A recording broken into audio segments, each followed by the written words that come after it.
In this guided lecture, we are going to look at circles, and we are going to look at all the different types of things that we could do algebraically when talking about circles. Now, first and foremost, one of the things that we can be asked to do when talking about a circle is we could be asked to find the distance and the midpoint. Okay, now we have to know what distance and midpoint are, and we have a couple formulas for that help. So when we talk about distance,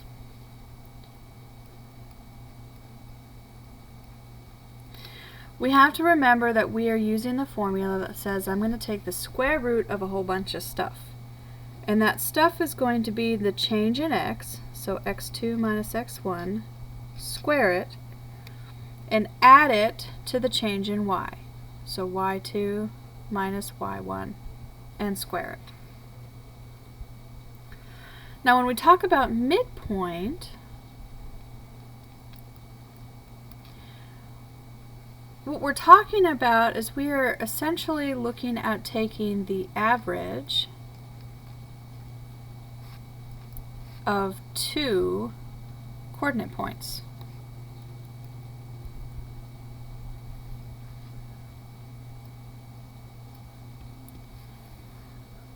Okay, so in other words, midpoint means you want to find the center.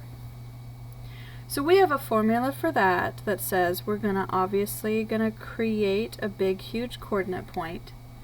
But what we're doing is we're taking the average of your x's, so x1 plus x2, and average says however many you add together, you divide by that many, so we're going to divide by 2, and then we take the average of your y's, so y1 plus y2 divided by 2.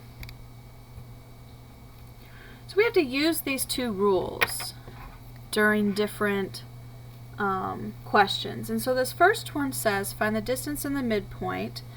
Given the following information, write the solution as an exact answer. So we want exact, which means a simplified radical or a fraction, i.e. no decimals.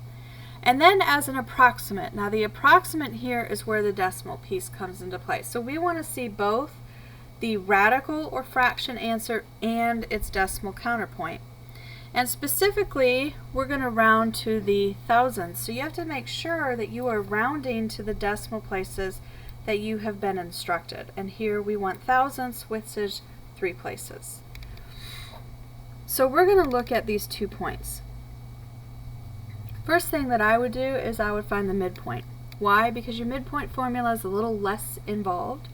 And so I would go ahead and start there. So we're going to start with the midpoint. And again, the midpoint says I'm going to take the average of my 2 points. So I'm going to go ahead and start. I need x1 and x2. So I have negative 2 minus 4. And the reason it's minus is because I'm adding my 2 points together and both of these signs are negative. And I'm going to divide that number by 2. And then I have to take the average of my y's. So negative 1 plus 3 divided by 2. We're going to go ahead and simplify that. So here we have negative 2 minus 4 is negative 6. Divide that by 2 gives you a negative 3. Negative 1 plus 3 is 2. Divided by 2 gives you 1. And so my midpoint is at the point negative 3, 1.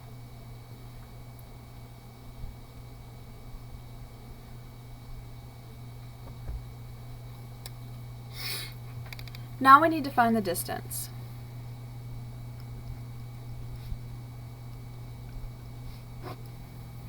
So when we find distance, we need to remember the formula that we plug into. So the first thing that I would do is I would identify my x2, y2 for plugging into this formula. So we have x2, y2 here. Either way you choose to do it is completely your choice. For me, since I labeled this, or it was labeled as P1, P2, I'm going to go ahead and use my P2 to be my x2, y2, just to kind of keep myself straight here. So I'm going to be plugging into the formula. So we've got this big old radical. And we have x2 minus x1. So we've got negative 4 plus 2. Minus a negative is positive. We're going to square it.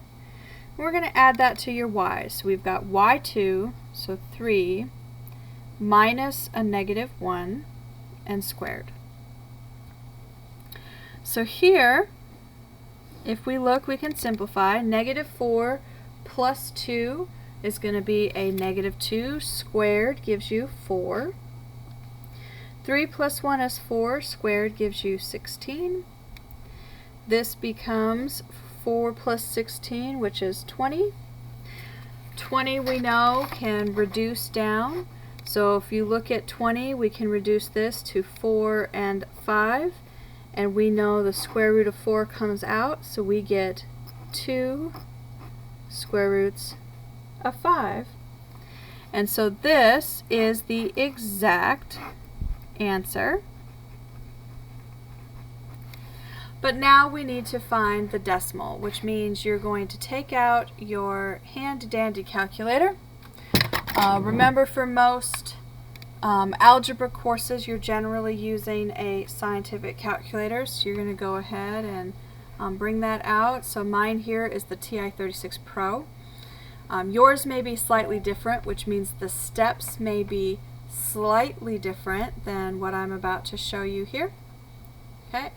However, what we're doing is we have to find this exact value. So there's a couple ways we can do it. We can just simply take the square root of 20 and find that decimal, which should be the same as 2 square roots of 5. So let me go ahead and show you that. First and foremost, you have to identify where your square root button is. On my calculator, it's right here in my blue terms or features on top of my x squared. So to get to the blue buttons here, or any of your buttons that are printed above a button, you have to click your second button. So notice in my screen here, the second lights up, and what that says is that I am now looking specifically at all of the blue, and I want the radical, so I'm going to hit my x squared button, and so it inputs the radical here. Now notice in my window that second feature has gone away, but my radical is there. So now if I come over to type in 20, because the second feature is gone, it means I'm typing the buttons. And then here, I don't want it to just simply give me a radical form. I want it to give me the estimate. So there's a couple ways you can do that. First, you can hit enter. See, it tells me 2 square roots of 5. The second thing that you could do is you could hit your estimate button. So here, this is telling you take that answer and put it into a decimal. And it's all going to be the same. And so here, we would end up finding your approximate value to be 4.472. Remember, I only want to use 3 of them because I want the thousandths, and this right here would be your approximate answer. Okay, so all told, we have our midpoint, and then we have our distance in exact and approximate forms. Alright, let's look at another one. And so here again, we're told the same thing, that we want to find the distance and the midpoint given the information. Notice I have 2 new points here. This is just a second example. Again, we are also looking for exact answer and to the nearest thousandths place. And so here we're going to go ahead. Just like before, I would start out with your midpoint.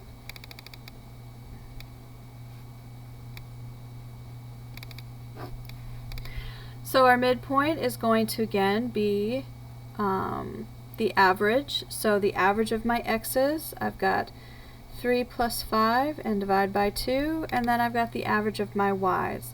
So negative 8 minus 9 divided by 2. So if we simplify this, 3 plus 5 is 8, divided by 2 is 4. Negative 8 minus 9 is a negative 17 over 2, and there is your midpoint. Now let's do your distance. Again, just like before, we're going to use our big formula, And so since my points are labeled P1, P2, I'm going to keep that in mind, and I'm going to use that idea. So x2 becomes 5 minus 3 and square it. And then add it to the change in your y. So I'm going to have negative 9 plus my 8 and square it. Remember, it's plus 8 because the 8 here is negative and the formula is minus. So we can go ahead and simplify. 5 minus 3 is 2 squared gives you 4. Negative 9 plus 8 is negative 1 squared gives you 1. So this is going to be the square root of 5. So here, this is your exact result. And now you just simply need to find its approximate result.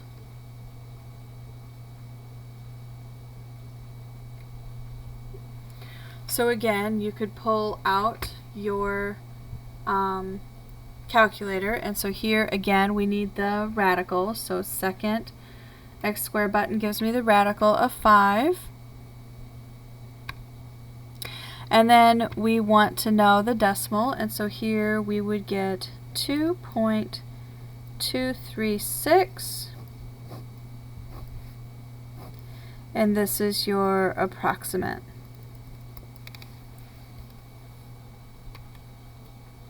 Okay, so 2 examples kind of showing you the same steps, both answering the exact same question.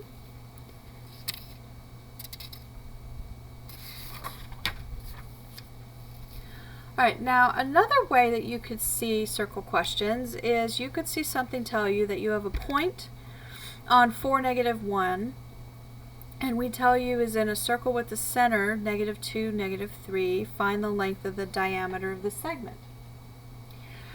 So with that, the first thing that I would suggest doing is just freehanding yourself a little circle here. We don't need to put it on anything special, but we're going to input our information that we have. So we are told that we have a center, so input your center, and we're told that it's at the point negative 2, negative 3. And then you're told that you have a point out on the edge of your circle, and we're told that that point is the point 4, negative 1, which means this line that connects these 2 points together is your radius. Now the question wants the length of the diameter. So the one thing you have to remember is that when you are talking about your diameter, that is the same as twice the radius. So if you find your radius, then you can find your diameter. Well, in order to find this radius here, we have to find the distance between our 2 points. So we're going to go ahead and, just like before, use that distance formula. So again, we're going to have x2 minus x1, and so you can choose whichever order you want. So I'm going to say 4 minus a negative 2 squared, add it to negative 1 minus a negative 3 squared. We can simplify. 4 plus 2 is 6. When you square it, gives you 36. And I have negative 1 plus 3 is 2. When I square it, I get 4. This is going to give me the square root of 40. And then with that, I can reduce. And so there's a couple ways to reduce this. One, I know that it becomes 4 and 10. 4 can pull out because it'll have a group of 2. And so this is going to give me 2 square roots of 10. Now this right here is my radius. So I have to find my diameter, and again my diameter is twice the radius. So my diameter is going to be 2 times my 2 square roots of 10, which in this case is going to be 4 square roots of 10. And this was what we were looking for, 4 square roots of 10.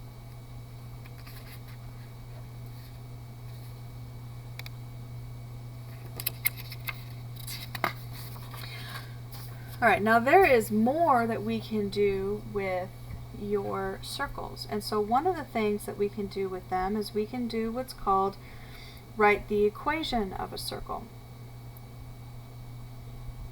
And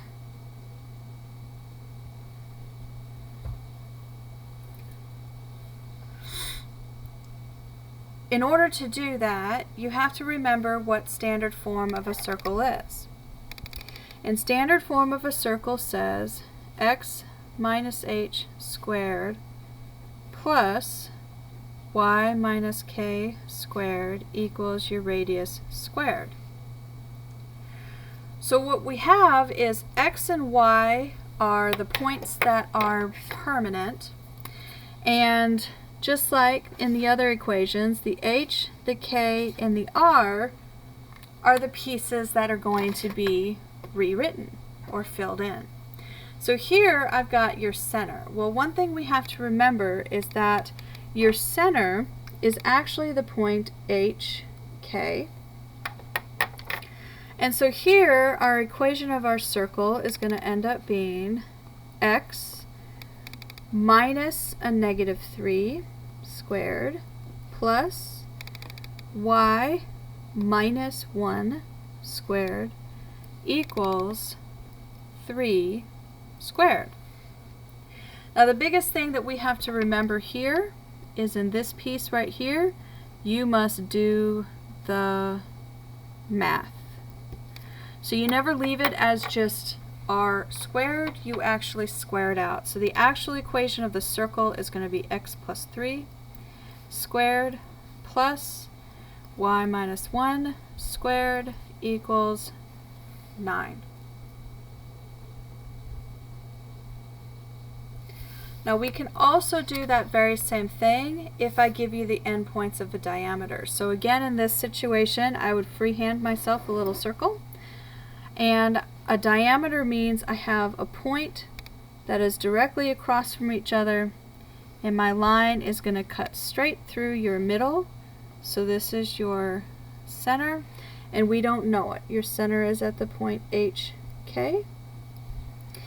We're told that you have the points 9, negative 4, and you have the points 7, 4.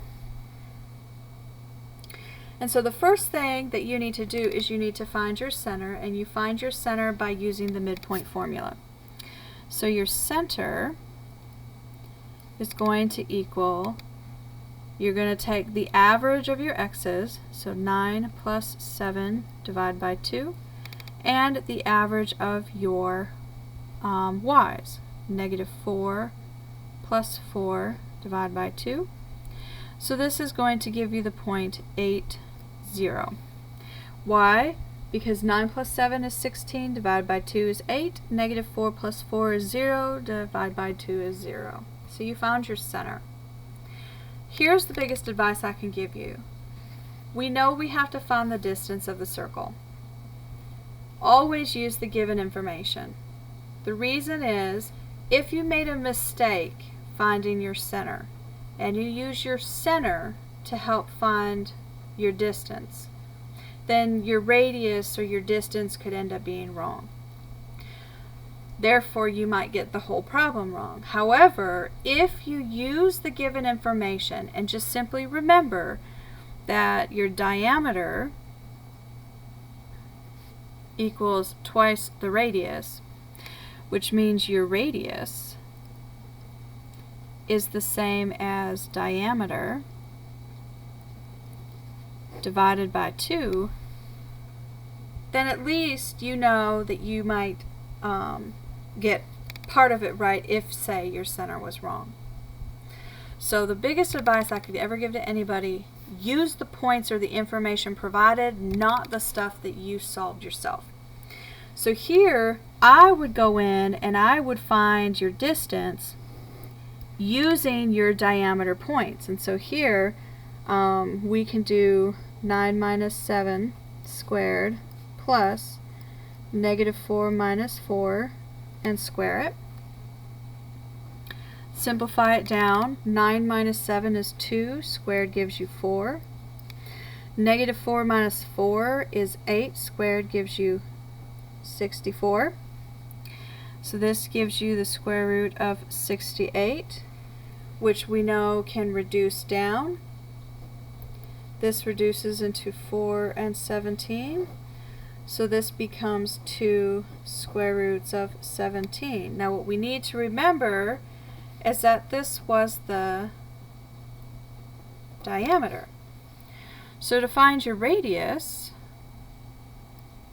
you simply have to do 2 square roots of 17 and divide by 2. So your radius here is going to be the square root of 17. Now you have the information you have. You have a center, you have a radius. So you can plug it into your equation of a circle. So we're going to have x minus h, so minus 8 squared plus y minus 0 squared is equal to the square root of 17 squared. So we have to do the math. So the actual equation becomes x minus 8 squared plus y squared is equal to 17. And here is your circle.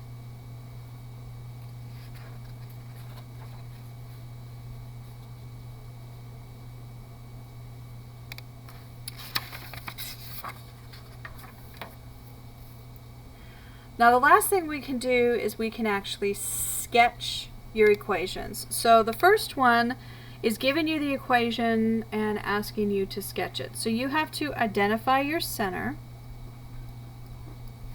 which we can identify that center piece by pulling it right out of our equation here. So my center is going to be 2, negative 4, and my radius is going to be the square root of 36, which equals 6. So here what I actually have is my center is at 2, negative 4, so 1, 2, 1, 2, 3, 4. And then the easiest way to do your circle is you're going to count up by your radius. So 1, 2, 3, 4, 5, 6, here's a point. This is my center. So I'm going to come back to center, and 1, 2, 3, 4, 5, 6 is my point. 1, 2, 3, 4, 5, 6. And then 1, 2, 3, 4, 5, 6. And then what you would just simply do is you would just very carefully or easily connect your dots, be as close as you possibly can. And here's what you need to recognize.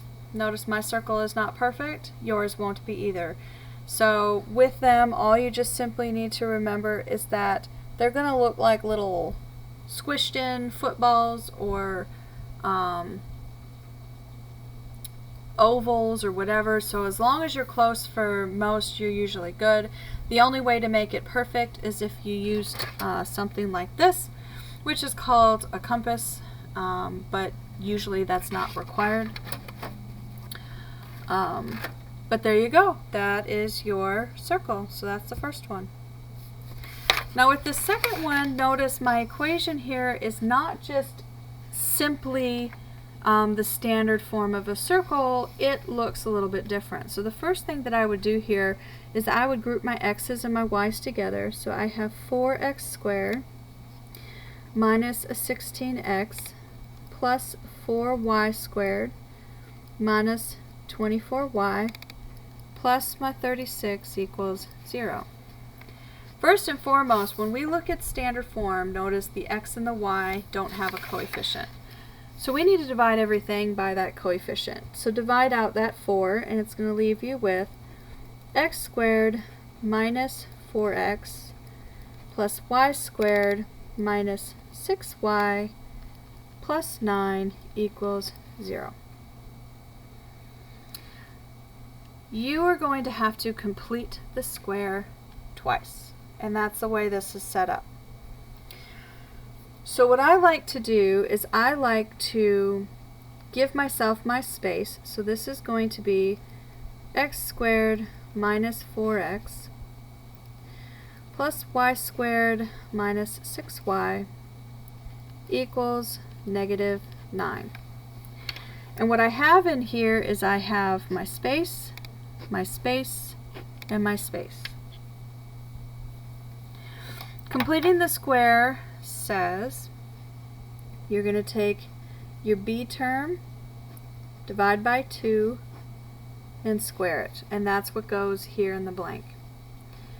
So my b term for my x's is going to be negative 4 divided by 2 and square it. So when I do that, negative 4 divided by 2 is a negative 2 and square it. Negative 2 squared is going to give me 4. So this 4 is what is going to come up here. So this is going to be plus 4. That also means I have to add it to the other side, plus 4. I need to do my y side now. So this is still going to be b over 2 and square it. So here I've got negative 6 over 2 and square it. This becomes negative 3 and square it, which equals 9. Just like before, this 9 is what is going to come up to here.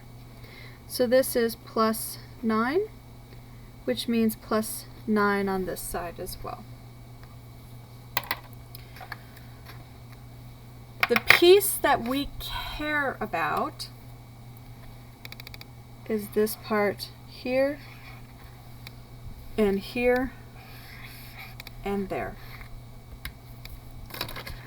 So what happens is this becomes x minus 2 squared plus y minus 3 squared equals negative 9 plus 9 is 0, plus 4 gives you 4. And here, if you look, this is the equation of a circle. So what we have here is we have a center that is going to be at the point 2, 3, and we have a radius that is the square root of 4, which equals 2. So if we graph our circle, we're going to come 1, 2, 1, 2, 3, and then my radius is 2. So I have 1, 2, here's my center, 1, 2, 1, 2, 1, 2. And again, I'm going to do my best to connect my dots and draw my circle. Alright, so that's kind of everything in a nutshell to get you started with being able to play with and enjoy circles. So if you have any questions, please let me know. Otherwise, I hope you enjoyed yourself as much as I did. I look forward to any additional examples you would like me to work out, and I will see you next time.